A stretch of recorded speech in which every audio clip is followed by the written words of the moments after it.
I'm John Mackay. This is the STV News at 6, live from Glasgow.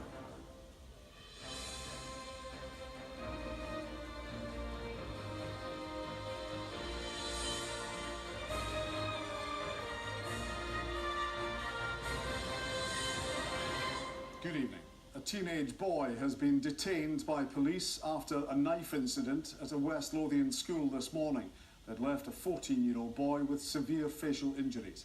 Paramedics and police were quickly on the scene. The teenager's condition has been described as non-life-threatening.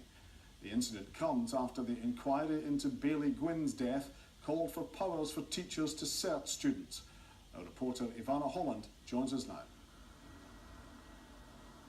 Yes, well, the incident was actually over and done with within a matter of minutes. The slashing took place around 8:30 this morning at a school which we're not naming for legal reasons. Two teenagers got into a row in the canteen, after which a 14-year-old sustained a serious cut to his face. Paramedics then took him here to St John's Hospital for treatment. The other teenager was then detained by officers and escorted away from the scene, which is still undergoing investigations. The school day carried on as normal in West Lothian as news of the morning's attack spread through the area.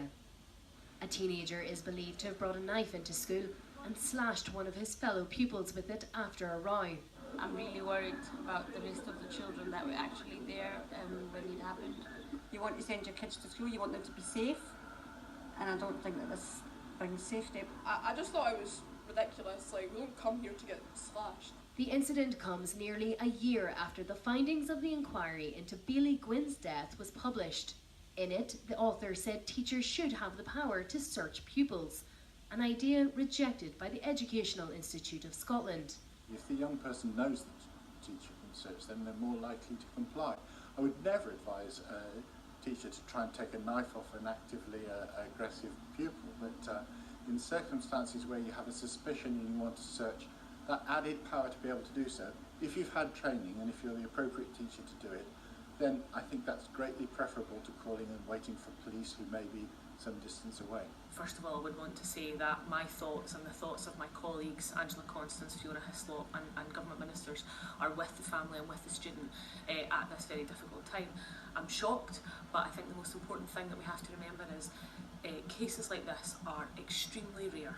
West Lothian Council says it's been trying to educate pupils on the consequences of knife crime and would not comment further on the case. Ivana Holland, STV News, West Lothian. Well, let's return to the main news tonight. Another stabbing in a Scottish school. Just how much of a problem is this, and is enough being done to keep our children safe? Well, Andrew Lowe was the man in charge of the inquiry into Bailey Gwyn's death after he was stabbed by another pupil, and Andrew joins me now. Andrew, just how safe are our schools? Well, I think overwhelmingly the schools are safe in Scotland, there's no question about that. Incidence of knife crime in schools has gone down in recent years, so one needs a sense of perspective. But this is clearly another concern today, and what we have learnt since the inquiry that was undertaken into Bailey Gwyn's tragic death is that a lot of children are now carrying knives and bladed weapons in school. Police Scotland undertook some surveys of all of the reports of weapons in school, and more than 200 were uncovered in a period, I think, of about 6 months. And there's been, that's continued to be the case, that some children are carrying weapons. So it's very important that we do take this very seriously indeed, and that we take all measures necessary to protect young people. Well, do you think we are doing enough to protect young people in terms of getting these knives out of schools? Well, it would be a brave person who came on the news and said yes to that question, and I'm not that person. I don't think we're doing enough, but I think we're doing a lot, and I've been very pleased that Aberdeen City Council, for example, have made a lot of steps towards informing young people of the risks of knife crime, of developing a knife strategy with Police Scotland, and of developing means for young people to report confidentially the presence of weapons. So if they hear that another young person's carrying, they've got a confidential way of reporting that.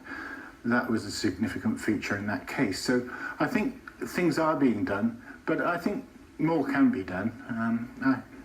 Well, you mentioned Aberdeen, the Yes. developments that are happening there. Is that being rolled out nationwide? And if not, would you recommend that that becomes the case? Well, yes, I would recommend that. Bailey Gwynn tragically died in a school in an affluent area where nobody really believed that knife crime was likely to be a possibility. So the lesson I took from that was if it can happen here, it can happen anywhere in Scotland. So yes, I think these measures should be rolled out. Aberdeen is in a network of schools called, I think, the Northern Alliance, which includes Murrayshire, Aberdeen, Highland region, and they have all taken some collective action.